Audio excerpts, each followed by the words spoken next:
Assalomu alaykum aziz o'quvchilar. Bugun biz H harfini o'rganishdan boshlaymiz. Bu harfimiz yozilishi mana bunday.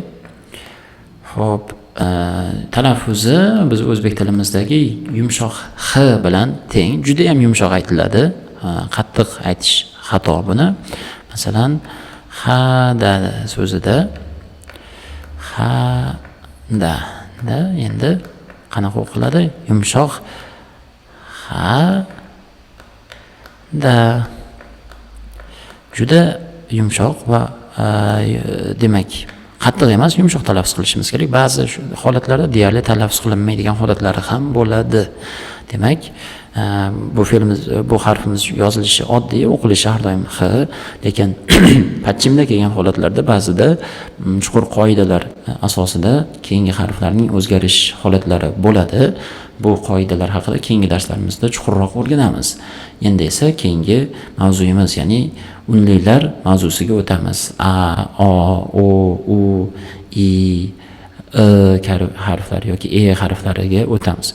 Xo'p, unlilarga keladigan bo'lsak, koreys tilida unlilar ikki xil holatda yoziladi. Vertikal holatda yoziladi yoki gorizontal holatda yoziladi. Demak, unlilar nechaga bo'linadi? Ikki qismga bo'linadi. Vertikal unlilar va gorizontal. Vertikal unlilarga keladigan bo'lsak, vertikal unlilar har doim, demak, undoshimiz bu yerda bo'lsa, undoshning yonida keladi. Vertikal unlilarimiz.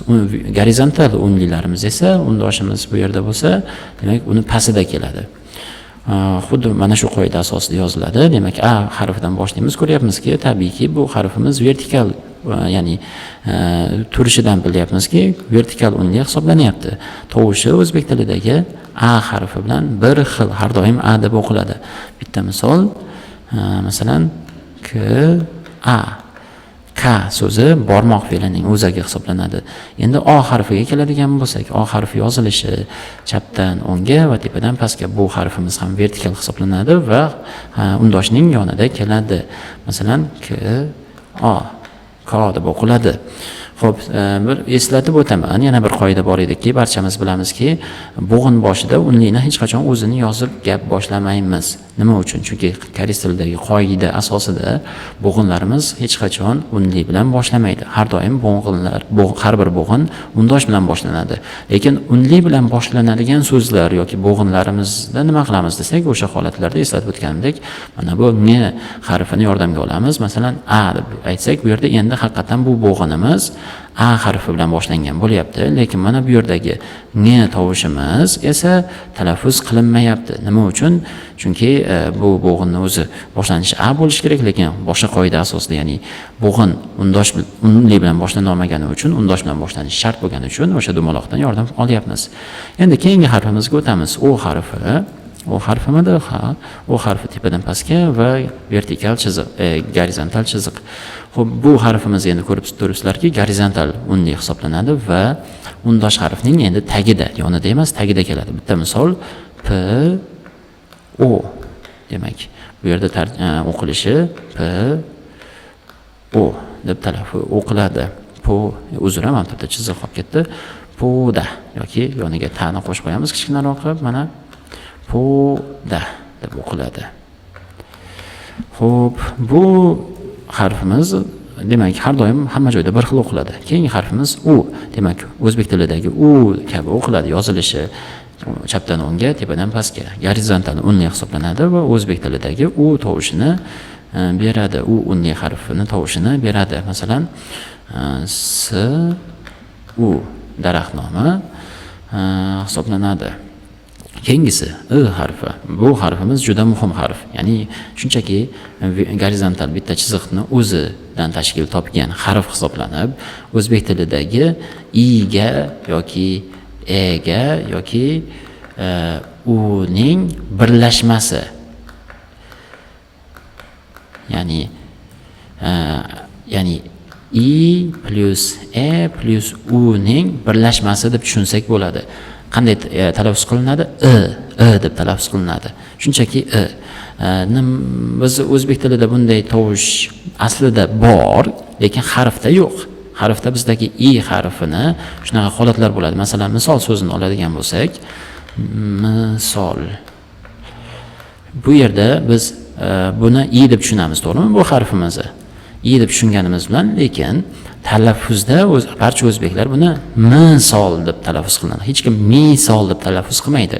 Shuning uchun mana shu harfimiz bilan bir xil deb tushunishimiz mumkin. Koreys tilidagi i harfini, mana bu harfni o'zbek tilidagi i bilan i harfini misol so'zidagi holati bilan demak o'xshash deb tushunsak bo'ladi.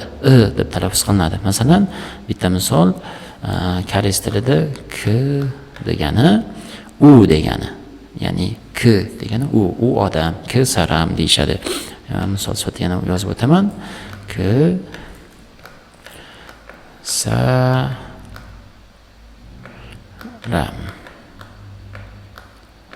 K saram degani u odam degani koreys tilida. Xo'p, keyingi so'zimizga o'tamiz. Bunda endi ko'rdik qanday o'qilar ekan, i deb o'qiladi. Keyingisi bu vertikal unlimiz, ya'ni i ni o'zi, bitta tayoqchani o'zi o'zbek tilidagi endi haqiqiy i bilan bir xil. Misol uchun qanaqa misollarimizni keltirsak bo'ladiki, koreys tilida shu aynan shunday. Shini olaylik. Mana shi deb o'qiladi bu yerda. Masalan, men bu kini olib turib, ki degani kalit degani ki. Demak, o'qilishi doim o'zbek tilidagi i bilan bir xil. Endi mana bu unlilar haqida, ya'ni mana bu e harflari haqida.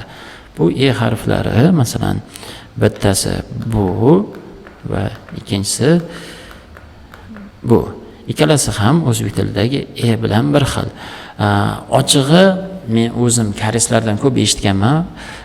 Masalan, bu ikkalasining farqini tan olaman, o'zim ham hali to'liq farqini ajratishga qiynalaman. Ikkalasining farqini o'zbek tilidagi bir xil e kabi ishlatiladi, lekin koreys tilini chuqur tushungan koreysni o'zlari ajratmasa, ko'pchilik koreyslarning o'zi ham farqlay olmaydi buni farqini, tovushdagi farqini. Xo'p, lekin biz hozircha boshlang'ich holatimizda ikkalasini ham oddiy e deb o'rganishimiz mumkin. Va endi bundan keyin bitta misol, masalan, k